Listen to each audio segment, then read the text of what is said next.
Okay, so very good evening once again to one and all.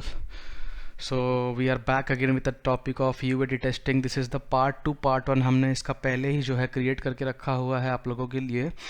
तो हम UAT testing part 2 में कुछ इसके और डिटेल्स को हम देखने वाले हैं। We are going to see all in detail in depth what are the things. So let's get started.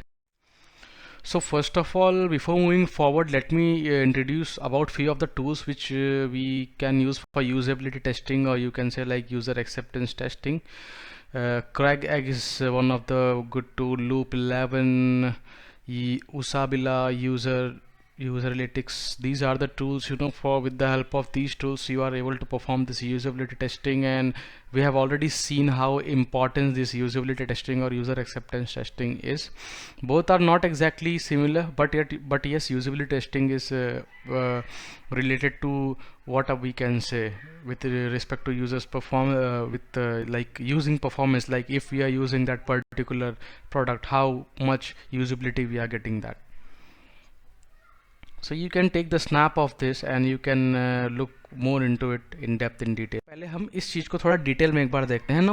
what is the first one which we are able to see here is identify and select the target platform. Now what happened here is we can select the right platform for which we want to test the software product. Let's say we want to choose an operating system. You can say आपके operating system पे depend करता है. यहाँ पर आपको आपका operating system select करना होता है. अभी जिन लोगों को नहीं पता हो मैं बताना चाहूँगा, जैसे विंडोज़ एक ऑपरेटिंग सिस्टम आपको पता है, Symbian, MeeGo, Palm OS, Lycos, AltaVista, these are the operating systems जो मतलब ऑपरेटिंग सिस्टम को डिफाइन. एप्पल का मैक ओएस है ऑपरेटिंग सिस्टम. सो यहाँ पर हमें ऑपरेटिंग सिस्टम हमारा यहाँ पर डिसाइड करना होता है हमारे टेस्टिंग प्लेटफॉर्म्स को लेके. बिकॉज एक बेसिक्स एग्जांपल मैं आपको देना चाहूँगा कि जैसे कि अगर आप कुछ एप्लीकेशंस हैं जो सिम्बियंस पे आप उसको टेस्ट कर पाओगे, सिम्बियंस के बीटा वर्जन्स आपको मिल जाएंगे. और जैसे कि यूसी ब्राउज़र का हमने आपको बेस्ट एग्जांपल दिया था, when we are able to download that UC browser, वो हमेशा एक चीज़ यूज़र से इनपुट लेता है कि are you using an Android phone, are you using an Symbian phone, right. या फिर अगर आपने देखा होगा, अगर आप डाउनलोड भी करते हो तो वहाँ पर आपके डिवाइस का नाम मांगता है वो. Like let's say if I am using Samsung Galaxy S7, okay, so it will be automatically वो वहाँ पर मैप कर लेगा कि ये एंड्रॉयड फ़ोन है, तो एंड्रॉयड वर्जन ही वो हमें प्रोवाइड कराएंगे सर्वर साइड से. और या फिर अगर जैसे हम वहाँ पे नोकिया का कोई basic Symbian phone like let's say Nokia 2690 select करते हैं, ओके, तो वो हिसाब से हमें वहाँ पर वो पर्टिकुलर बीटा वर्जन मिलता है. तो हमारा पहला जो यहाँ पर पॉइंट है, identify and select the target platform, तो हमारे ऑपरेटिंग सिस्टम के रिगार्ड्स में है, ताकि हम यहाँ पर चूज़ कर सकें हमारे टेस्टिंग प्लेटफॉर्म्स को. अब सेकंड पे आते हैं जो कि है invite beta testers. Now the name itself indicates, यहाँ पर the most crucial part is invite and carefully select your beta testers. Ideal case में देखा जाए तो we should have 200 to 300 beta testers at the start, so that we can get more feedback and suggestion for the product improvement. Guys एक चीज़ हमेशा याद रखना, यहाँ पर जो बीटा टेस्टिंग हो रहा है उसका मेन पर्पस है आपका प्रोडक्ट इम्प्रूवमेंट ही है. प्रोडक्ट इम्प्रूवमेंट इन सेंस हमारा जो डिजायर्ड आउटपुट है वो हमें without any discrepancy, without any tolerance हमें यहाँ पर मिलना चाहिए. ठीक है. अब नाउ यहाँ पे देखो तरीके कैसे हैं. We can invite beta tester from various source. बहुत सारे सोर्स अप्लीकेबल हैं. आप ऑनलाइन जा सकते हैं, ऑफलाइन सोर्सेज पे जा सकते हैं, जहाँ पे बीटा टेस्टर्स आपको अवेलेबल होंगे वेबसाइट के थ्रू, सोशल मीडिया के थ्रू, रेडिट के through, directories, personal accounts etcetera. Moving forward आते हैं डिस्ट्रीब्यूट बीटा टेस्टर्स. अब पहले हमने यहाँ पर इनवाइट किया, अब यहाँ पर हम डिस्ट्रीब्यूट करने वाले हैं. मतलब यहाँ पर हमारे काम को लेके बात हो रही है. Now we have a list of beta testers already with अस.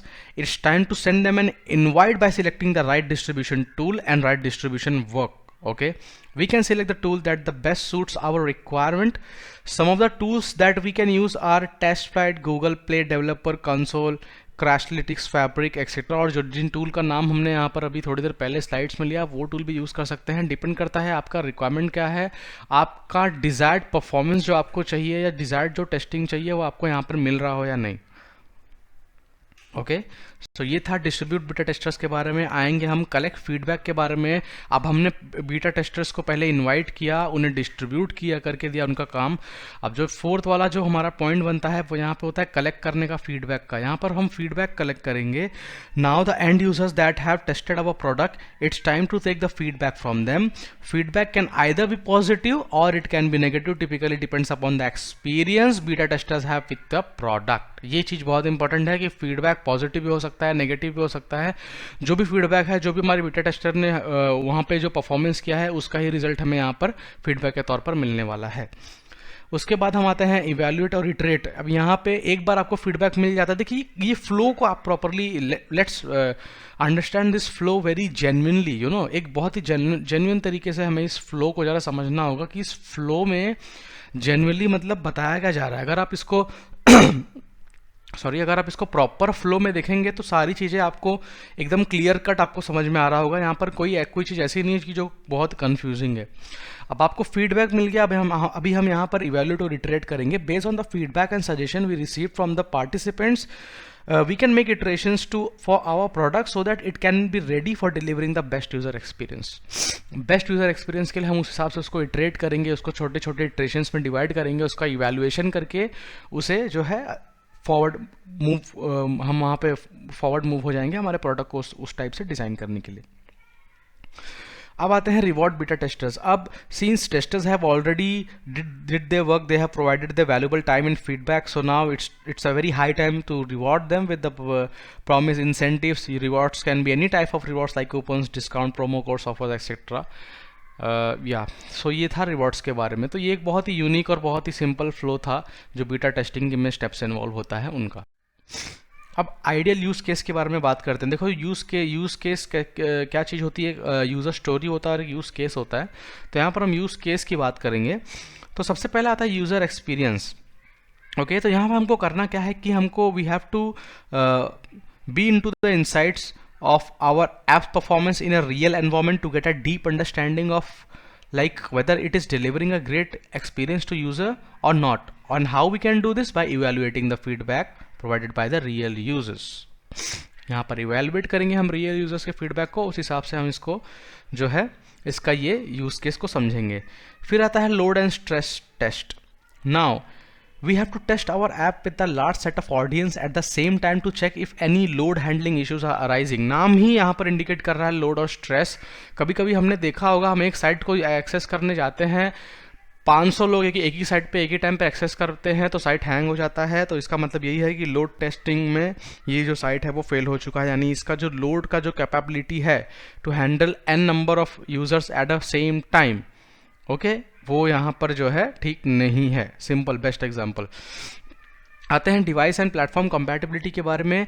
तो यहाँ पर हमें टेस्ट करना होता है हमारे ऐप्स को depend upon the various devices and platforms to check the real time compatibility. ये बहुत इंपॉर्टेंट चीज़ है रियल टाइम कंपैटिबिलिटी, बिकॉज मतलब जैसे जैसे अगर आप देखोगे टाइम मूव हो रहा है, हम जैसे जैसे फॉरवर्ड मूव कर रहे हैं टाइम के साथ, आरटॉस पे चीज़ें बन रही हैं रियल टाइम ऑपरेटिंग सिस्टम्स पे। ओके, रियल टाइम एप्लीकेशंस का बहुत बड़ा डिमांड है आज के टाइम में और आगे भी होगा नो डाउट।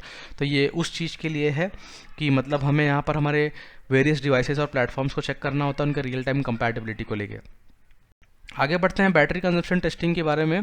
तो यहाँ पर we get feedbacks from customer regarding the batteries consume by continuous usage of the application.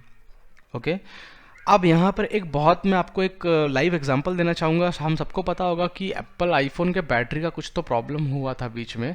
Like मैं तो उतना मतलब आईफोन यूज़र नहीं हूँ, पर मुझे काफ़ी मैंने न्यूज़ में पढ़ा था कि एप्पल का कोई तो मॉडल था जहाँ पर उन्हें बैटरी के प्रॉब्लम के बारे में काफ़ी बात आई थी आगे। तो वहाँ पर जो एप्पल के मैन्युफैक्चरर और डिज़ाइनर थे उन्होंने एक बहुत बेस्ट मूव लिया मार्केट से कि उन्होंने अपने सारे प्रोडक्ट वापस ले लिए।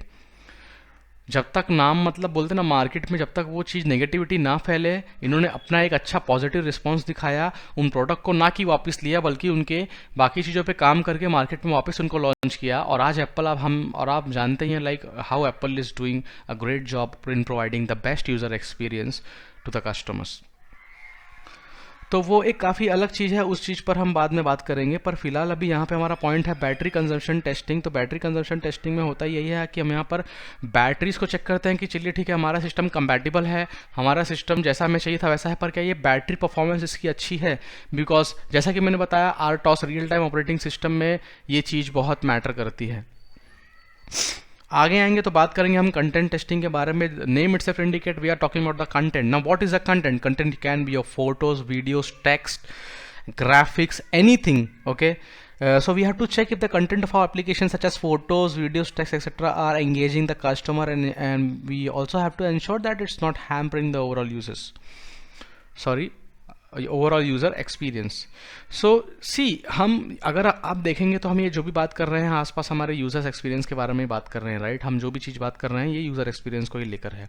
सो आई होप आपको ये फ्लो समझ में आया होगा कि यहाँ पे आइडियल यूज केस क्या होता है: user experience, load and stress test, device and platform compatibility, battery consumption testing और कंटेंट टेस्टिंग। अब आते हैं मेन टॉपिक पे, alpha versus beta testing. So yet so far we have mostly हमने beta testing ही यहाँ पर डिस्कस की है। सो मेरा मेजर पॉइंट कैसा था कि एक बार हम बीटा टेस्टिंग को यदि समझ लें तो हम अल्फा टेस्टिंग को बहुत ही ईजिली, बहुत ही आसानी से यहाँ पर समझ पाएंगे। एक कंपैरेटिव स्टडी यहाँ पर का बहुत अच्छा मौका था और अच्छा मतलब इसका एक मेरे को फॉर्मेट लगा, फ्रेमवर्क लगा, तो वही मैंने आपके सामने प्रेजेंट किया। Now we are going to see what is the major difference between alpha testing and beta testing in a very easy manner. कोई आपको यहाँ पर कोई चीज़ ऐसा याद रखने की ज़रूरत नहीं होगी अगर अभी तक आप वीडियो के साथ बने हैं तो। बहुत ही बेसिक चीज़ हम यहाँ पर डिस्कस करने वाले हैं, बहुत ही जेन्युइन चीज़ जो कि मतलब सबके काफ़ी काम आने वाली है। बात करते हैं बीटा टेस्टिंग की। हमने पहले देखा था बीटा टेस्टिंग जो है वो यहाँ पर आपका हमेशा रियल एंड यूजर्स के बीच में होगा, जबकि अल्फा टेस्टिंग इंटरनल एम्प्लॉयज़ के बीच में होगा। कहने का मतलब ये है कि जो अल्फा टेस्टिंग होता है वो हमारे डेवलपर्स ही करते हैं, डेवलपर्स की साइड पे होता है, तो ऑब्वियसली डेवलपर्स ही करेंगे। तो पहला 3 पॉइंट तो आपका यही कवर हो गया: internal employees, developer side, presence of developers. यानी ये जो है ऑर्गेनाइजेशन में इंटरनली किया जाता है। ओके, और ऑन द कॉन्ट्रेरी वहीं अगर हम बीटा टेस्टिंग की बात करें तो ये रियल एंड यूजर्स के पास किया जाता है। यूज़र एंड प्लेस लोकेशन हो सकता है, कोई भी लोकेशन हो सकता है। No developers are involve but yes users are involve, because यहाँ पर रियल एंड यूजर्स इसको चेक करते हैं। अब अगर आपने 3 पॉइंट को समझा है तो चौथा पॉइंट भी आप डेफिनेटली क्लिक कर पाएंगे कि यहाँ पर जहाँ पर इंटरनल एम्प्लॉयज़ यहाँ पर इन्वॉल्व है तो यहाँ पर लैब टेस्टिंग और का एनवायरनमेंट होता है, यहाँ पर वैसा एनवायरनमेंट जो है वो क्रिएट किया जाता है। ओके, यस, तो ये होता है लैब टेस्टिंग की बात। और बीटा टेस्टिंग की बात करें तो यहाँ पर होता क्या है कि that is perform after alpha testing for quality, reliability, accessibility. यानी पहले अल्फा टेस्टिंग होता है फिर बीटा टेस्टिंग होता है। अल्फा टेस्टिंग में black box and white box testing involve होती है, बीटा टेस्टिंग में सिर्फ ब्लैक बॉक्स टेस्टिंग इन्वॉल्व होती है। In alpha testing what we can see black box and white box testing. Now what is black box and what is white box? White box is something, नाम ही यहाँ पे indicate कर रहा है कि सब कुछ ट्रांसपेरेंट होता है, आपके कोड, आपके बिल्ड्स, आपके methodologies. Black box name indicates black, there is everything black inside the box. मतलब आप इंटरनली आप उस चीज़ को जो है एक्सेस नहीं कर पाओगे, समझ नहीं कर पाओगे। तो बेसिकली ये एक टेस्टिंग टेक्निक्स है white box and black box testing. So उस पर भी हम बाद में लेटर ऑन हम इस पर भी डिटेल में डिस्कस करने वाले हैं। अल्फा टेस्टिंग की बात करें तो 70 से 90% कंप्लीशन के बाद ही अल्फा टेस्टिंग किया जाता है। प्रोडक्ट जब आपका 70 से 90% के बीच में या कह सकते हैं उतना कंप्लीट हो गया हो तो आप अल्फा टेस्टिंग के लिए जा सकते हैं। हालांकि जो बीटा टेस्टिंग की बात होती है तो 90 से 95% कंप्लीशन रिक्वायरमेंट होता है यहाँ पर बीटा टेस्टिंग के लिए। टेस्ट साइकिल की बात करें तो ये 1 से 2 वीक होता है आपके अल्फा टेस्टिंग में, जबकि टेस्ट साइकिल की बात करें बीटा टेस्टिंग में तो 4 से 6 वीक होता है। इतना बड़ा डिफरेंस इसलिए है बिकॉज बीटा टेस्टिंग जो है वो यूज़र एंड पे होता है, रियल टाइम में होता है, तो फीडबैक कलेक्ट करने के लिए हमें थोड़ा वक्त देना पड़ता है, जबकि जब इंटरनल एम्प्लॉय आपके टेस्ट कर रहे होते हैं तो उतना समय वहाँ पर नहीं लगता है। बेसिक, बहुत ही बेसिक चीज़। So this was all about this second part. I hope you all have liked this video. हमने काफ़ी डिटेल में यूज़र एक्सेप्टेंस टेस्टिंग के बारे में यहाँ पर डिस्कस किया, और कुछ डिटेल चाहिए हो तो please make sure you people comment over it, you people like over it, and other details we are going to provide in the description box, so you can contact us. This is Himanshu Singh signing off from this video. Have a very great time. Thank you.